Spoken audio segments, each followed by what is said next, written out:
र त्यसै गरी पोलिट ब्युरो सदस्यज्यूहरू, यहाँ उपस्थित रहेका सम्पूर्ण आदरणीय जनप्रतिनिधि साथीहरू, सबैमा मेरो न्यानो अभिवादन। जुन अहिले हाम्रो पार्टीले लिएको धारणा तपाईहरूलाई स्पष्ट रूपमा थाहा छ। अहिले जनताको बिचमा सबैभन्दा राम्रो छवि बोकेको पार्टीको हो भन्दा नेकपा एमाले। यो अहिले गरेको पार्टीले गरेको कामको जुन भेलाले तपाईहरूले हामीले बुझेका छौँ, अरू पार्टी टाउको उठाउन सक्ने स्थितिमा छैन, यो कुरा पनि हामीले बुझेका छौँ। म यहाँ चाहिँ के आग्रह गर्न चाहिँ भनेर भन्दाखेरि, अहिले यहाँ हामी सबै जनप्रतिनिधि साथीहरू छौँ। अस्ति उपत्यका मेयर फोरमको बैठकले अहिलेको जुन प्रधानमन्त्रीज्यूलाई हामीहरूले भेटघाट गरेका थियौँ। अहिले उहाँले वास्तवमा आफ्नो मन्त्रीमण्डल पूर्ण गठन गर्न सक्नु भएको छैन, उहाँ अझ केमा गइरहनु भएको छ अहिले भनेर भन्दाखेरि अब केही दिनमा आचार संहिता लाग्छ भन्ने विषयमा आफू काम पनि गर्न नसक्ने अनि अरूलाई काम पनि गर्न नदिने, आचार संहिता लगाउनु भने काम गर्न नदिने भने होइन। अहिले हामीहरूको वास्तवमा यो बेला भनेको हाम्रो विकास निर्माणको एकदम चरम सीमामा पुग्ने समय हो अनि आचार संहिता लाग्ने कुरा छ। म साथीहरूसँग के आग्रह गर्न चाहे भनेर भन्दाखेरि, हामीले त बुढाले निकट नगरपालिकामा अस्तिदेखि नै उ गरिसक्यौँ, बरु राति नसुतौँ, आफ्ना नागरिकहरूको विकास निर्माणका कामहरू अगाडि बढाउनु पर्छ भन्ने विषयमा हामीहरू लागेका छौँ।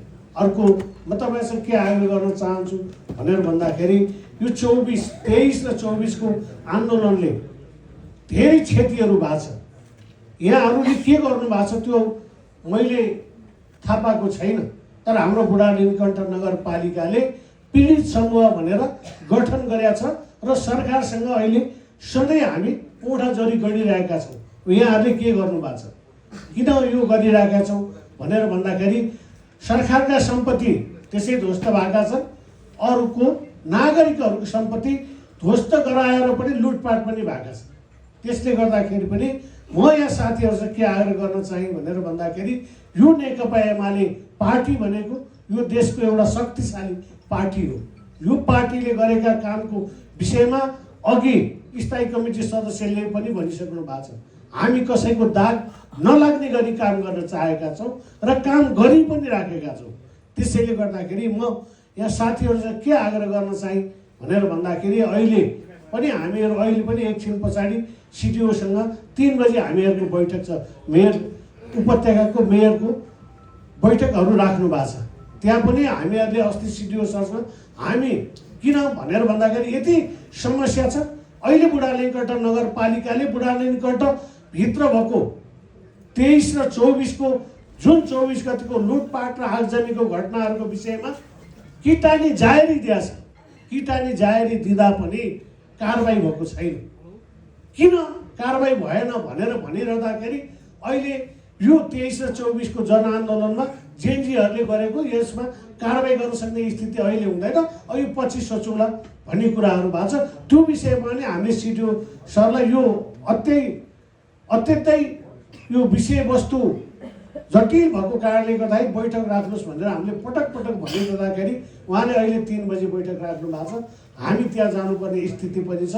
त्यसले गर्दाखेरि म सम्पूर्ण साथीहरूलाई के आग्रह गर्न चाहन्छु भन्दाखेरि, अब हाम्रो काम गर्ने 18 महिना छ। 18 महिनाको पिरियडमा यो देशलाई नेकपा एमाले मय बनाउनु पर्छ भन्ने सम्पूर्ण हाम्रा जनप्रतिनिधि साथीहरूसँग आह्वान गर्दै र आगामी दिनमा यो सम्पूर्ण जुन नेपाललाई नेकपा एमाले मय बनाएर जुन 6 गते हुने हाम्रो आम सभामा यहाँहरू सबैले विशेष यसलाई ध्यान दिनुपर्छ। यो अघि पनि कुरा आछ भन्ने कुराहरू राख्दै यहाँहरू बिदा हुन्छु। धन्यवाद, नमस्कार।